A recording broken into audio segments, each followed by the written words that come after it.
Hello friends, आज हम पढ़ेंगे कॉन्ट्रैक्ट ऑफ इंडेमनिटी और इसके essential element.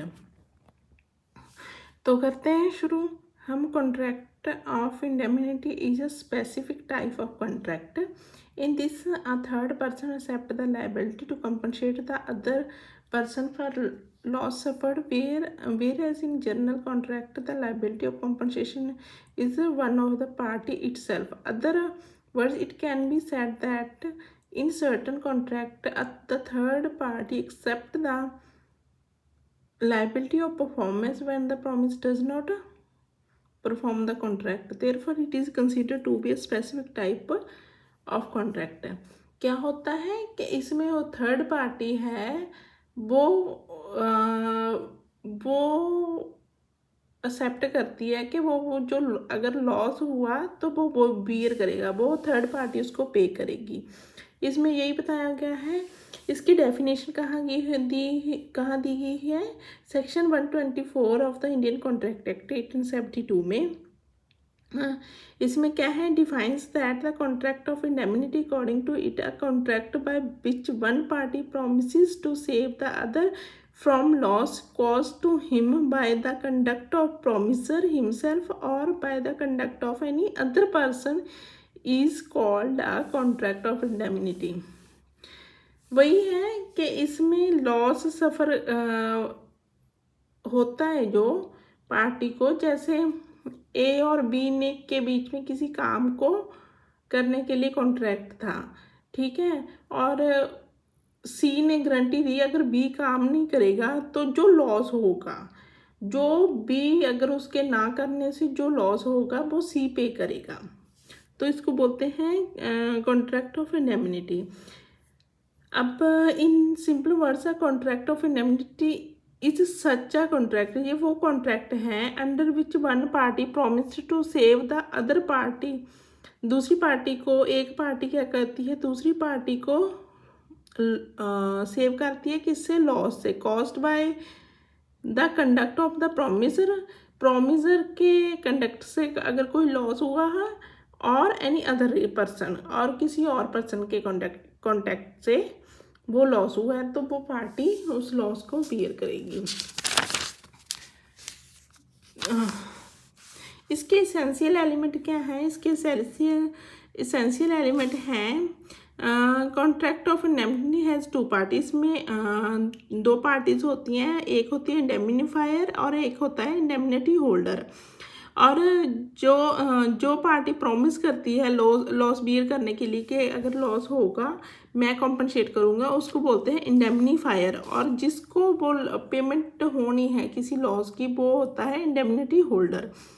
Contract of indemnity contain all element of lawful contract, इसके वो सारे इसमें वो एलिमेंट होने चाहिए जो एक लॉफुल कॉन्ट्रैक्ट में होता है। क्या कौन कौन से होते हैं? टू पार्टीज होती हैं, ऑफर होता है, एक्सेप्टेंस होती है, फ्री कंसेंट होती है, वैलिड ऑब्जेक्ट होता है, और वैलिड कंसिडरेशन होती है। और इसमें थर्ड क्या है? A party promise the other to protect him from certain losses, मतलब उसने कुछ लॉसेस के लिए ही वो उसको सेव करती है, दूसरी पार्टी को प्रॉमिस करती है कि उसको सेव करेगी, प्रोटेक्ट करेगी। The indemnity holder is entitled to receive the compensation for actual loss, not the agreed complete amount. ये ध्यान देना है कि उसने जो लॉस हुआ है वही बियर करना है। ऐसा नहीं है कि जैसे पूरे कॉन्ट्रैक्ट की अमाउंट पे नहीं करनी, उसने सिर्फ लॉस की अमाउंट पे करनी है। Contract of indemnity can be return, वही है कॉन्ट्रैक्ट, और रिटर्न हो सकता है, ऑरल हो सकता है, और बाय कंडक्ट हो सकता है। ये किस टाइप के कॉन्ट्रैक्ट होते हैं? इनको हम कॉन्टीजेंट कॉन्ट्रैक्ट भी कहते हैं, क्योंकि अनसर्टन होता है। ऐसा नहीं होता कि होने ही होने हैं, ये लॉस होएगा ही होएगा, नहीं भी हो सकता है। Such contract are based on faith, ये फेथ के ऊपर डिपेंड करते हैं। अब इनकी एग्जांपल है कौन सी? जो इंश्योरेंस रिलेटेड कॉन्ट्रैक्ट होते हैं ना, जैसे इंश्योरेंस कंपनी पे वो करती है, आप इंश्योरेंस करा लो, अगर लॉस हुआ हम बियर करेंगे, जैसे फायर का हो गया या कोई किसी भी और टाइप का अगर कोई लॉस होता है। बेसिकली इसमें लाइफ को छोड़ के जो अदर इंश्योरेंस होते हैं सारे इसमें आते हैं। और इंडेमनिटी होल्डर के क्या क्या राइट है, इनके राइट बताए हुए हैं सेक्शन 125 में इस कॉन्ट्रैक्ट में ना। इसमें कौन कौन से होते हैं, एक तो देखो उसका राइट है वो लॉस होगा वो कंपनसेट करेगी दूसरी पास इंडेमनीफायर तो वो ये रिसीव कर सकता है।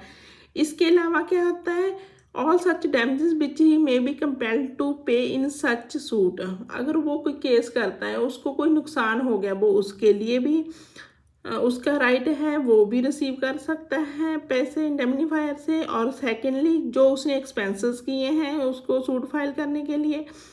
और थर्ड क्या है, दो sum which he may have paid under the term, अगर कोई सूट का सेटलमेंट करना है उस सेटलमेंट के लिए जो अगर उसने कुछ पेमेंट की है तो वो भी इंटाइटल होगा वो रिसीव करने के लिए।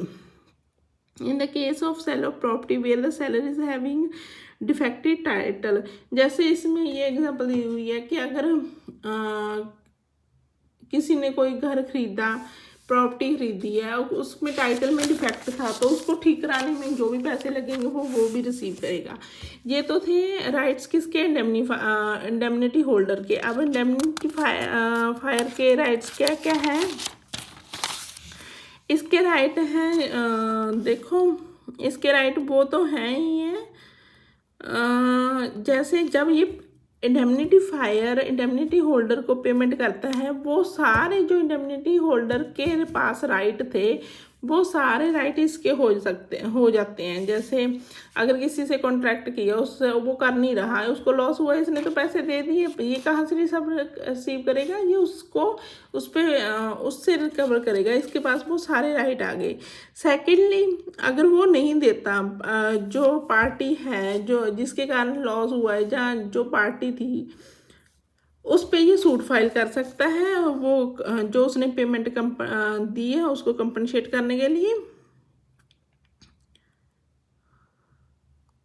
The indemnifier shall be entitled to receive the amount of compensation from third party up to that limit to which he has compensation to the indemnity holder, उतनी ही अमाउंट लेगा ये जितनी इसने इंडेमनिटी होल्डर को दी है। इसमें ये लास्ट में एक वो बताया हुआ है, here it is important to mention that the indemnifier is entitled to refuse the indemnity holder for the compensation which was arisen from loss suffered out of the limit of the contract, मतलब कुछ uncertain loss हो गया, वो party के उस conduct में आने से लॉस नहीं हुआ, वैसे अनसर्टन हो गया जो उसमें कॉन्ट्रैक्ट में मेंशन भी नहीं है। और इसमें वो जो इंडेमनिफायर होगा वो मना कर सकता है, वो उस लॉस को नहीं बियर करेगा। चलो स्टूडेंट, आज हमारा इंडेमनिटी होल्डर वाला हो गया क्वेश्चन। Thank you.